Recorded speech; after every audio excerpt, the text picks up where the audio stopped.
I guess you can see our pictures. Yeah, Jeff, I think we can see them. I don't think the audience can see everyone. Yeah, I think that's what I was thinking. Gotcha. We'll find out. Hi, everyone. Welcome. We'll get started in just a couple minutes. This is a webinar format, so you will have your video and microphone off. You can only see us, but we cannot see you. But hang tight. We'll get started in a minute.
Great. Hi, everyone. I'll wait, see if anyone else joins.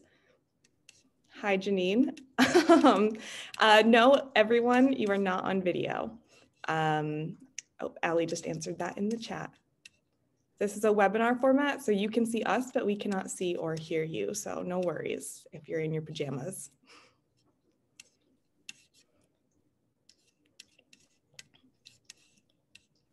Okay, are you ready to get started?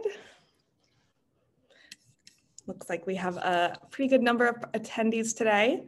So hello, good evening, everyone. Thank you for joining our program, Meet the Mayor, Meet the Mayoral Candidates. This is night one of a two-part program to introduce the mayoral candidates vying for this critical role in the city of Albany and capital of New York.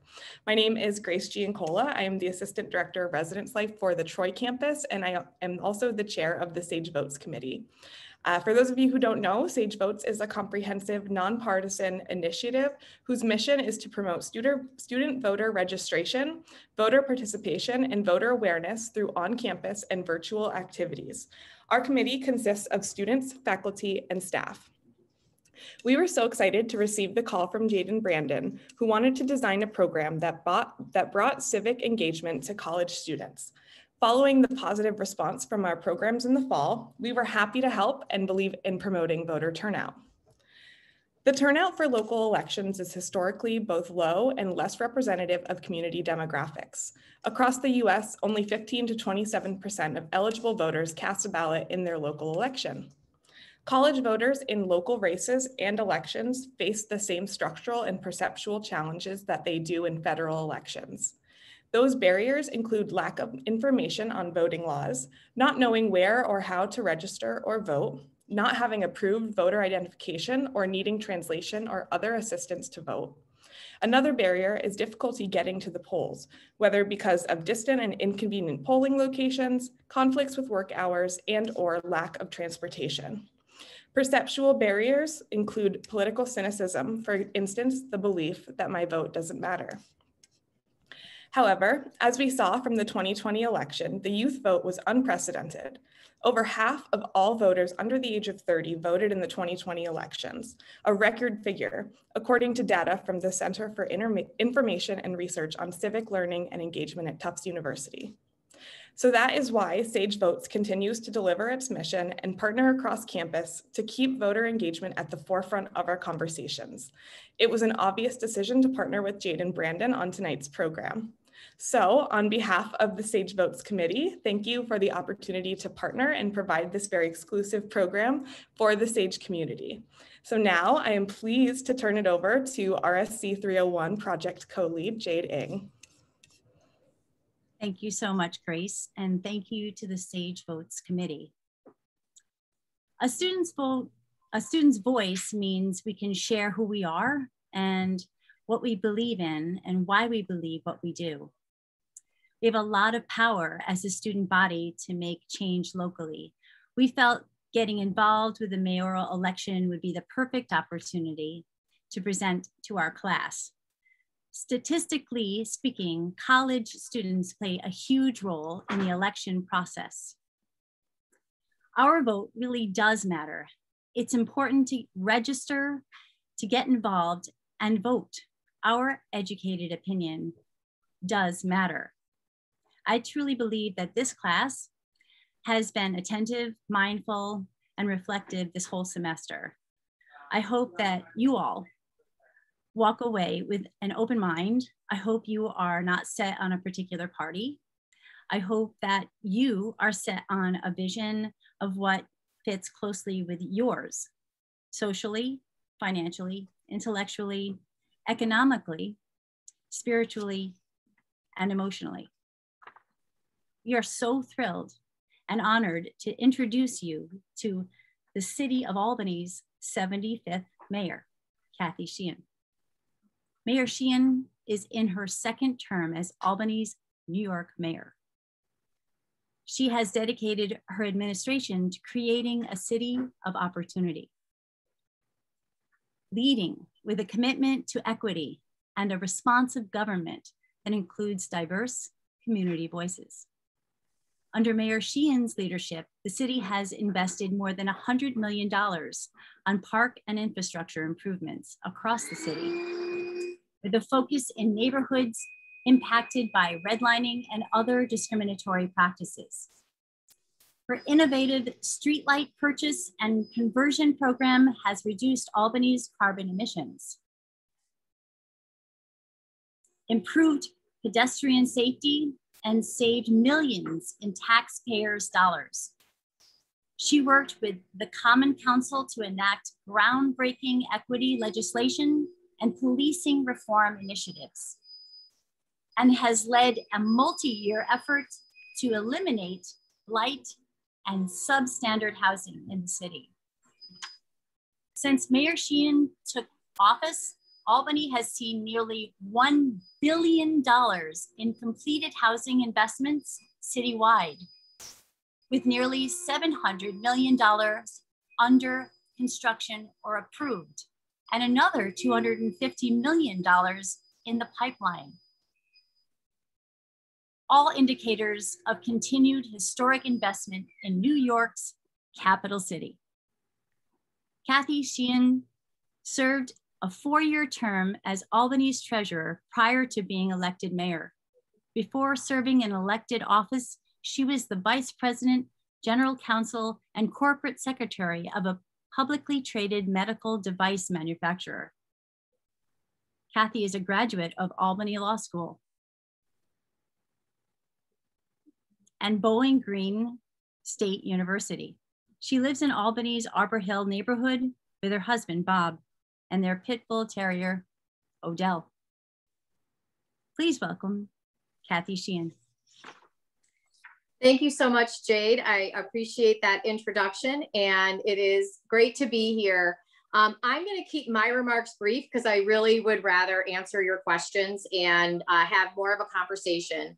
But, you know, I think addressing the issue of student involvement in elections brings me back to my Bowling Green days. Bowling Green State University is in Ohio.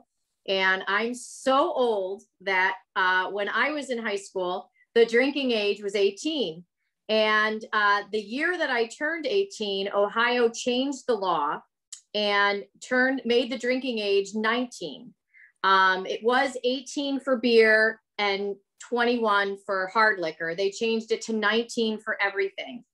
And the following year, there was a ballot initiative to change the drinking age to 21. And I will tell you that that ballot initiative got a lot of college students focused on registering to vote and making their voices heard. And many of college students were focused on the issue of the drinking age, but when you go into the voting booth, there are other things on the ballot, right?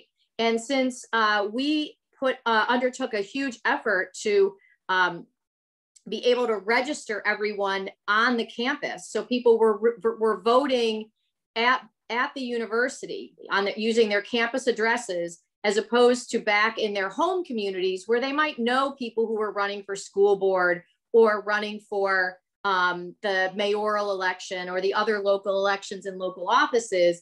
You know, we had sort of this unintended impact of all of a sudden receiving literature and interest from those local candidates. And that was a big wake-up call for me. It was really kind of the first time I ever really thought about you know, who represents me on the local level? Who's my school board representative? Who's on the library board? Who's serving on the city council? Who's the mayor? Because those individuals actually have a huge impact on the decisions that are made at the local level. That's where the decisions are made about city services, about policing, about the you know, investment in affordable housing. You know, so things that really impact people's day-to-day lives. So as you started this conversation, it kind of made me think about the Wayback Machine, and you know, the fact that I guess I was interested in it for very selfish reasons, but then really became very interested in how policies are made. And so I've always been a bit of a nerd about policy and about really trying to understand where those decisions are made and who those decision makers are. I never thought I would ever run for public office. I've always, though, been involved in my community. And so anywhere that I've lived, I have been involved, whether it's in a neighborhood association or the PTA at my son's school, or, you know, I was a trustee of the church that I attended. So, you know, getting involved in the community then I think often translates into getting involved in elections, because you realize that the people who are in these elected offices and in these roles are really important, and they can really make a difference. And I think for a lot of college students, the challenge is knowing where to enroll, right? And where you're voting, because for example, in the city of Albany, to vote in the Democratic primary, you have to be a registered Democrat in the city of Albany. There are a lot of people who think we should have open elections, and I actually would support that. But right now we don't have that. We run on party lines. And so you can't vote in the Democratic primary if you're not registered as a Democrat in the city of Albany. So there are these challenges to voting. And I think that with COVID, one of the things that I think is a silver lining of it is that most states made it much easier for people to vote. And we saw across this country how many more people voted because we made it easier. And, you know, at the hyperlocal level, our school district mailed ballots to every adult and every 18 and over person in the city of Albany, because you don't have to be registered to vote in school board and school budget elections. They sent a ballot and received back almost 8 times the number of votes than when you have to go to the polling place and vote on a random Tuesday in May on the school budget. So people want to participate. And I think that, you know, we need to be making ballot access easier. We need to be making it clearer for people. We need to be making it as easy as possible for people to exercise their right to vote. And when we do that, people do vote and they make their voices heard. And along with that comes the obligation to be informed, just like I had to have the obligation to be informed when I walked into that voting booth, because I wasn't just voting on the drinking age initiative. I was faced with having to choose candidates for the Bowling Green City Council as well as the school board. So with that, I mean, I'm happy to, and I'm happy to talk about my background. I ended up here very accidentally. Like many women, I was asked to run for office. I had a really fun career as an attorney. I worked for this great medical device manufacturer. We made MRI systems, but we were bought by a big Dutch conglomerate. And so I transitioned out of that job, and a group of people approached me and asked me to run to be the treasurer of the city of Albany, which is really the controller. And I said no. I didn't see myself as running for elected office. I was interested in policy. I was interested in helping getting people elected, but I wasn't interested in running myself. But I ultimately decided that I could complain about the things that I didn't like, or I could try to be part of the solution. And here I am. So with that, Jade, I'll turn it over to you for questions.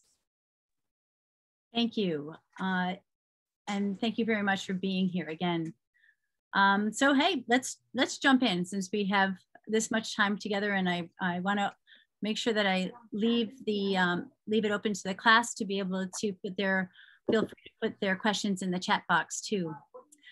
So question number one, Circle, the Center for Information and Research on Civic Learning and Engagement out of Tufts University, Tisch College. They estimate that 52 to 55% of youth voted in 2020, and their impact, especially the youth of color's overwhelming support for Biden, was decisive in key races across the country. How do you see the youth vote affecting your campaign? And what priorities are key to your campaign that will resonate with us, the students, the college voter? Thanks. And, you know, I think that one of the challenges for local elections is that it is difficult to engage that college vote. For many of our college students, they're registered to vote where they live, and they don't necessarily live in the city of Albany.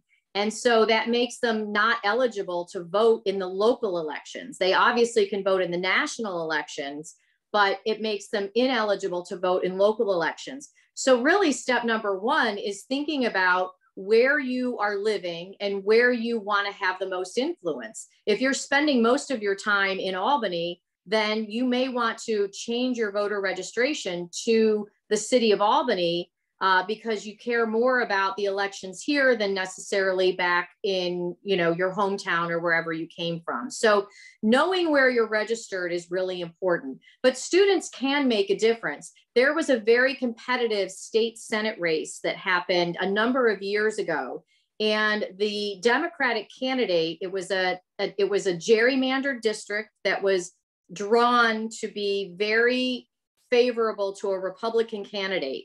And the Democratic candidate spent a lot of time on the UAlbany campus. There's a part of the UAlbany campus that's actually in the town of Guilderland. And this candidate's district included the town of Guilderland. And she was very successful, and the campus Democrats were very successful in getting people registered, getting them involved in that election. And that candidate won that race by 8 votes. 8 votes. So absolutely, that college campus vote is what pushed her over the edge and got her into that seat. So it can be critically impactful and important. I agree 1,000%. Our vote is important. Thank you. According to a December 2020, question number 2, according to a December 2020 News Channel 10 report, Officer Steve Smith, a public information officer at Albany Police Department, reported the increase in violence seen with the capital region is a trend we're seeing from coast to coast. Urban areas are seeing huge spikes in violence, and the city of Albany follows the trend. What will you and your administration do to make sure that Albany is safe for all of its citizens? Well, you know, what the huge increase in violence that we saw across this country, particularly gun violence across this country, you know, was very much in part an impact of COVID. So the city of Albany is actually on the leading edge with respect to progressive policing, community policing, and really looking at the most innovative initiatives that are out there to address gun-involved violence. And what we know about gun violence is that it often involves groups, and it's groups that may have disputes with one another, disagreements with one another. There are also a tremendous amount of gun violence that arises out of, you know, basically arguments among people. It's not necessarily, this isn't, you know, out and out gang violence like you see in the movies. This is about a lot of different interpersonal issues. And what we found is that we have some really great strategies that address that. We are a city that has an initiative called, was originally called SNUG, but it's a gun violence initiative where we have violence interrupters who are in the community, who go to hospitals if there's been a shooting, and they meet with family members and with the victim to intervene, to make sure that they have the resources and support that they need, but then to also talk about the causes of the violence, why this person may have been a victim of violence, and ways to respond to and address that violence. We also have a multi-layered effort that we do with multiple agencies: parole, probation, the district attorney's office, the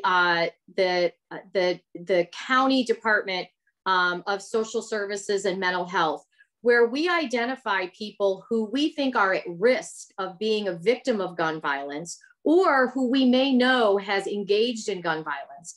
And we really focus on wrapping services around those individuals, making sure that they know that there are people out there that care about them, that will help them find housing, help them find a job, do all that they can to be safe and keep themselves safe. And when COVID happened, all of that literally overnight disappeared. Violence interrupters couldn't go into hospitals because of COVID restrictions. Probation officers were not doing in-person probation visits to talk to people who were at risk of being victims of gun violence. We had significant challenges with people being released from incarceration, and that information wasn't being communicated back to the Albany Police Department and the folks in our outreach office who would normally go and visit somebody who's been released from incarceration to say, hey, we're here. What do you need? What are your concerns? What is it that we can do to help support you successfully re-enter? So I think, that social safety net, that those relationships went away because of COVID. And we learned a very hard lesson that we have to find a way to work around those. So we're still seeing an unacceptable level of shots fired.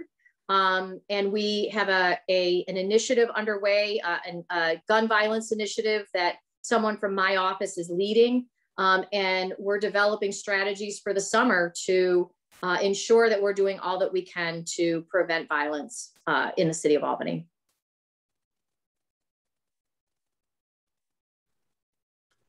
Thank you. That was a very well put together. It almost makes me not want to ask the next question, which is about COVID-19, because you've really you've addressed a lot of that as well. I'm going to go to the next question, and this is about you. What do you believe has been your most significant contribution to the city of Albany, and what should we, more specifically college students, expect from another Sheehan term? Well, when I ran the first time, I ran on bringing an equity agenda to the city of Albany. And at the time that I was talking about that back in 2013, a lot of people weren't really sure what I was talking about. They didn't know what that meant, because leading with equity is not about equality, right? Equal isn't necessarily fair. An equity agenda is about looking at the harm caused by structural racism, like redlining. Actually, the current vaccine rollout is designed in a way that is structurally racist. And so it's looking at the disinvestment and the disadvantages that have resulted in blight and significant challenges in certain neighborhoods in the city of Albany, and saying we need to spend more of our resource there, right? We need to be looking at the conditions of our parks and our sidewalks, and we have to make a commitment to do it differently. If we keep putting our budget together the same way and spending money the same way, we are never going to address the challenges that have been created in certain neighborhoods, mostly predominantly neighborhoods of color in the city of Albany. So for example, when I became mayor and I walked around it's a combination of a couple of different wards in the city of Albany, but it's a neighborhood called West Hill in the city of Albany. And as I was walking in West Hill, I couldn't understand what I was seeing because the sidewalks in West Hill were not made of concrete like all of our other sidewalks. They were made, they were pavement. They were made of the same, tar that you have in the roads. I'm a mom, my son's 21 now, but I know what it's like to push a stroller on a sidewalk, and pushing a stroller along these sidewalks rips up the wheels of your stroller. They're hot, right? It's that black pavement that gives off heat. And it just sends a message that you do not care about this neighborhood. It's like we blacktopped over their sidewalks. It was just appalling to me. And so I made a commitment that we were going to replace every single one of those sidewalks with a concrete sidewalk. And it took a long time. It cost millions of dollars. But, I can't fix every building in the city of Albany because I don't own it, right? We don't own all these buildings that have red X's on them, but we do own the sidewalks. And it was our responsibility, our moral responsibility to address that inequity in the city. And now that agenda has been legislated. And so I'm really proud of the fact that I was able to work with some council members who really got this and who weren't afraid of it. And they drafted legislation. And now we have legislated equity into, we're not there yet, but it's a huge step forward. We've legislated equity into our city code so that as we make investments, as we build our budgets, we are talking about equity first and addressing the disinvestment that occurred for decades in the past. Thank you. Another great answer, Mayor Sheehan. It's wonderful to have you answer with such personal thought behind it, being a mom also. And it's wonderful to know that you know the streets so personally. This has been terrific. I have to have some time dedicated to having the students having their questions answered as well. So again, I'd like to encourage the students to have their questions put in the chat box. And I'm going to bring this over to Grace, and maybe Grace can help us with answering any of the questions in the chat box. So Grace, would you like to take over on the questions? Yeah. Hi, everyone. Feel free to put your questions in the chat or in the Q&A box.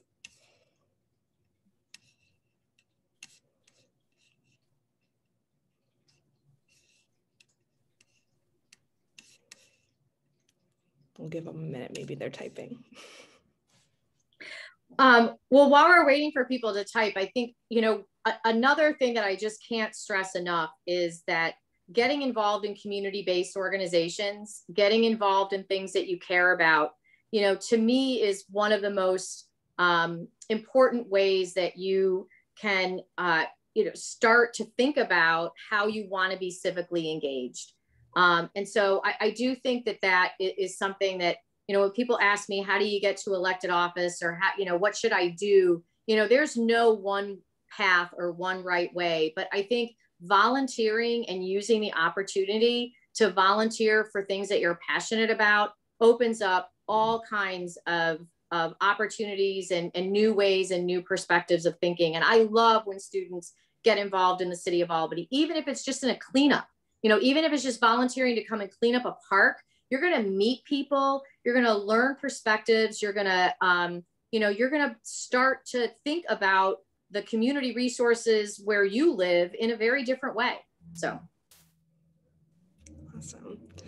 So we have a great question from Sarah in the chat. She says, what has been the most challenging or rewarding part about your experience as a woman in politics? You know, I didn't used to think about it as much, you know, as a woman in politics. When I became mayor, I was the first woman to be elected mayor of the city of Albany, but I was also only the fourth mayor to be elected in 75 years. So we had a little, you know, we had some very long serving mayors. But, you know, as I got into office and actually the longer that I've been in office, the more I've had to be, you know, honest with myself about the challenges of being a woman in office. And I have a great support of women mayors. We've really come together to support one another and to talk about those challenges and to talk about how we can lift one another up. But it is not lost on me that that women mayors have been taking a lot more, I think, criticism and you know, particularly, you know, through COVID, you know, quite candidly, we've had our lives threatened. We've had, you know, people say unbelievable things on social media.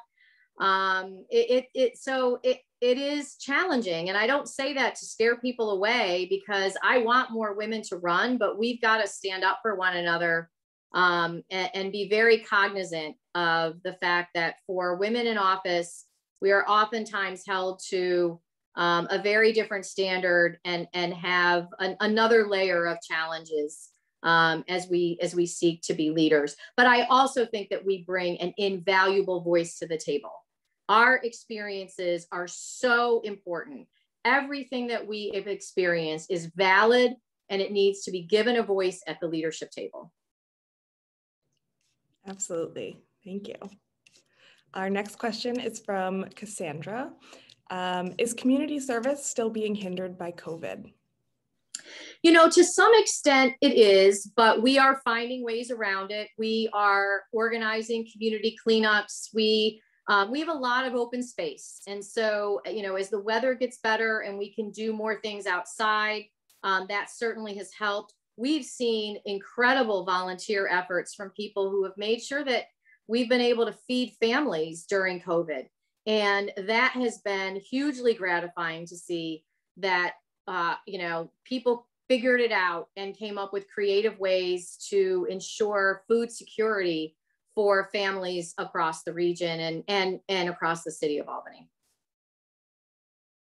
But, you know, I will say COVID did impact everything. It really impacted, you know, you used to be able to say, I used to be able to say to someone who stopped me on the street and said, I need a job and, you know, here's my story. And, you know, they might have a you know, they might be justice involved or, you know, have been recovering from addiction and they just want a chance, right? And I used to be able to say, oh, just go to 175 Central and we'll help you there. But, you know, now 175 Central is open, but you know, there was a time when there was nowhere to send anyone because we couldn't, you know, we had to close offices and we had to shut down. And so, you know, recovering from that has to be done very intentionally. And it's really challenging. Definitely. Our next question comes from Morgan. Morgan says, how do you intend to apply pressure on law enforcement to improve police reform, especially regarding Cuomo's executive order that seemed to exclude the community, yet lead to drastic changes? What is the next step for improvement? Well, you know, during this whole process, there were a lot of great resources out there, and the Obama Foundation held a series of webinars on policing reform.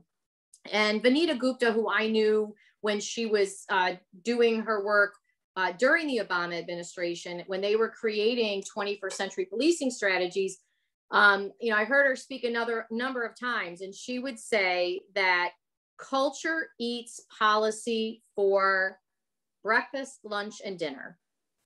And, you know, I have always heard that. She's been saying that since, you know, 2017. So I've always heard that kind of in my head. Actually, before that, she's been saying that since, you know, for many, many years. And so I am a believer that if you want to change the way we do policing, you have to include police. We could not do education reform if we didn't talk to teachers. And by the way, when we have, it has been a disaster. You can't do healthcare reform without talking to nurses. So I don't believe that we can have effective policing reform if we don't talk to police officers, even though we might not like what they say, even though we might want to change what it is they are talking about that they do. We have to ensure that we are changing the culture. Otherwise, the policies that we implement will not be effective.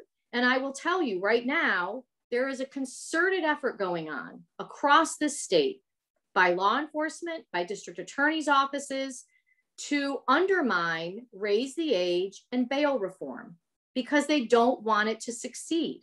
And they don't believe in the underlying goals and objectives of bail reform and raise the age. And so if we don't continue to fight back by saying, nope, we're going to change the culture, right? We've got to lean into these policy changes and change the way these entities do business. We're not going to see successful implementation of those changes. So I don't control bail reform or raise the age, but I do have a say in policing reform in the city of Albany. And I want to ensure that we have policing reform that's real, that isn't just lip service, that isn't just a policy that sits on a shelf, or that we change a few of the police department's general orders and then walk away. We have to change this culture. We have to change the job of policing. We have to change who police officers are. We have to change how we select them. And this is going to be a multi-years of work to really affect the changes that we need to affect in order to really create safe communities where there's trust and we're addressing the underlying issues and challenges that impact our neighborhoods. Thank you. Our next question is anonymous. It says, when you say it is challenging, would you say it is a good challenge or a tough/difficult or frustrating challenge? I like challenges. There are tough, difficult challenges. I think that one of the challenges for anyone in a leadership position is that oftentimes, you're trying to solve a problem that you didn't create, right? But it's hard not to internalize it. It's hard not to take that weight on yourself as you're trying to problem solve through it. And so I'm an eternal optimist, if you can't tell, but by the end of this time that we've spent together, I do believe that humans have an incredible capacity to work together creatively when we're willing to listen to one another. And so if we can do that, and if we can create the space to do that, I think that every challenge has a solution and has the ability for us to be those creative beings that we are to try to, improve our communities. So I do view those challenges as opportunities. This year has been really hard. I can't sugarcoat it. This year has been, like 10 years of challenges rolled into one. But I feel grateful for the support that I've had, for the team that I have, for the amazing work that every single one of the city workers, whether they were, picking up garbage because they were sanitation workers and had to come to work every day, to the people trying to coordinate, feeding families that needed food, that really stepped up. So, it's great to have that team and that support as you're trying to address the challenges. Thank you. So we are coming to our last few minutes with Mayor Sheehan, but we have a couple fun questions to end things, unless we get some other ones in the chat. So first of all, from Brandon, who is our RSC 301 co-lead for this project, he asks, where do you like to walk your dog? Well, first of all, My husband is the main dog walker because that's like his main form of exercise. But I live in Arbor Hill, so I love to, when I do walk the dog, I take him down Clinton, I take him over Broadway, over to the river, and then we loop around and go up the Corning Preserve and then kind of wind back through the neighborhood. So that's my favorite walk with him. Very nice. And then our last one to round things out is, what is your favorite Stewart's ice cream flavor? Peanut butter pandemonium. See how you agree with quickly that? I didn't even need to think about it. It's what got me through COVID, and now I'm, you know, trying to get back to my pre-COVID weight. But yeah, give me that peanut butter pandemonium. Love it. Awesome. So I think that is all the time we have for questions. Thank you, students, for your great questions. And I will turn it back over to Jade to close us out. Aren't we all trying to get our pre-COVID weight back? Yes, thank you for your great questions. That's all our time we have with Mayor Sheehan. Thank you so much for spending your time with us and sharing your stories and meeting with us. We wish her the best of luck in her campaign. And thank you all so much for being a part of this great conversation. Next week, we will hear from Mayor Sheehan's challengers in part 2 of Meet the Mayoral Candidates. I want to thank my partner, Brandon Indovina, and thank you all for joining our program. You should receive an evaluation for tonight's program. Please take the survey so we can make sure that these programs are helping you. And have a great night. Thank you. Thank you.